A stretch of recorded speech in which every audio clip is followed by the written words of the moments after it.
Assalamualaikum warahmatullahi wabarakatuh. Saya Maya Farsita Putri dari Prodi Manajemen Fakultas Ekonomi dan Bisnis. Yang saya hormati Bapak Supardi MM selaku dosen pengampu pengantar ekonomi mikro. Di sini saya akan mempresentasikan sebuah pengertian mikro.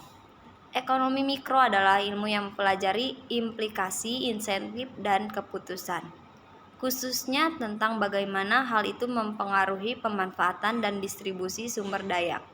Ekonomi mikro positif menggambarkan perilaku ekonomi dan menjelaskan apa yang diharapkan jika kondisi tertentu berubah.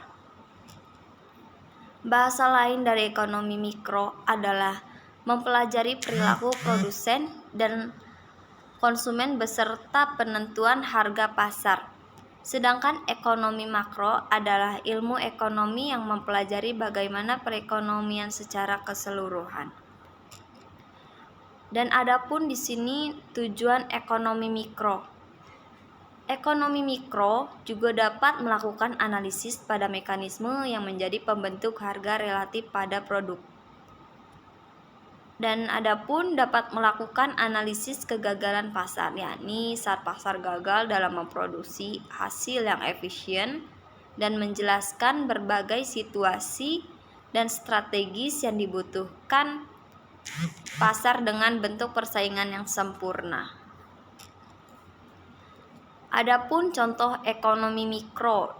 Contoh ekonomi mikro ada 6, yaitu 1. Permintaan, 2. Penawaran, 3. Perilaku konsumen dan produsen, 4. Harga, 5. Biaya dalam, dan 6. Pasar. Ruang lingkup mikro. Ruang lingkup ekonomi mikro adalah konsumen dan produsen dalam dunia ekonomi. Produsen dan konsumen ini adalah individu-individu pada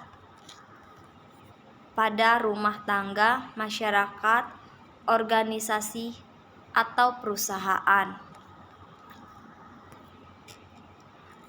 Adapun hal pokok yang terdapat dalam pengertian ilmu ekonomi yaitu ada 3. 1. Kelangkaan yaitu scarcity, kemakmuran prosperity, dan kepuasan satisfaction. Adapun kebutuhan menurut intensitas. 1. Kebutuhan primer, kebutuhan primer yang dibutuhkan oleh manusia. Kebutuhan manusia yang terus meningkat menyebabkan ilmu pengetahuan dan teknologi juga semakin meningkat. Kebutuhan pokok manusia adalah sandang, pangan, dan papan. 2. Kebutuhan sekunder, kebutuhan yang berkaitan dengan usaha menciptakan atau menambah kebahagiaan hidup. Kebutuhan sekunder berupa penunjang hidup. Dan 3. Kebutuhan tersier. Orang-orang yang dapat memenuhi kebutuhan ini akan terangkat derajat atau martabatnya lebih terpandang.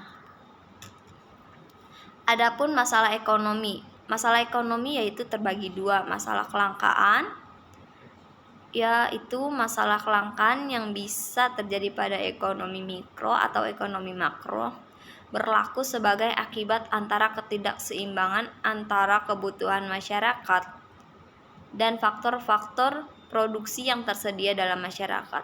2. Kebutuhan masyarakat. Kebutuhan masyarakat adalah keinginan masyarakat yang mengonsumsi barang dan jasa. Sistem ekonomi. Sistem ekonomi di sini ada terbagi 4. 1. Sistem ekonomi tradisional merupakan sistem ekonomi yang mengutamakan sumber daya alam dan tenaga. 2. Sistem ekonomi komando merupakan sistem ekonomi di mana peran dan pengaruh pemerintah dominan. 3. Sistem ekonomi pasar merupakan sistem ekonomi di mana pihak swasta menguasai kegiatan ekonomi. 4. Sistem ekonomi campuran merupakan campuran sistem ekonomi di mana pihak swasta dan pemerintah bersama-sama memecahkan dan mengatasi masalah ekonomi. Adapun peran ekonomi mikro dalam bisnis. 1. Merumuskan kebijakan ekonomi mikro bisa menjadi dasar untuk untuk merumuskan kebijakan perusahaan terkait dengan harga dan upah dalam pengelolaan sumber daya. 2. Menyusun prediksi dari pengertian ekonomi mikro sudah dijelaskan, yakni sebagai sumber informasi interaksi pasar. Sehingga dengan adanya ekonomi mikro, maka dapat perusahaan menyusun strategi.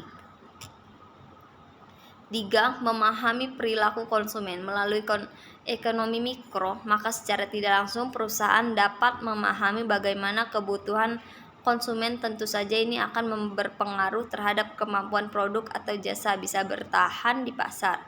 4. Mengetahui perputaran barang. Ekonomi mikro bisa menjadi alat untuk mengetahui perputaran produk. 5. Meningkatkan produktivitas perusahaan.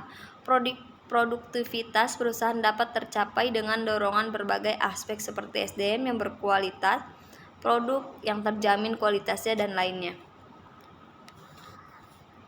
Cukup sekian presentasi dari saya. Apabila ada kesalahan, mohon maaf. Saya ucapkan wassalamualaikum warahmatullahi wabarakatuh.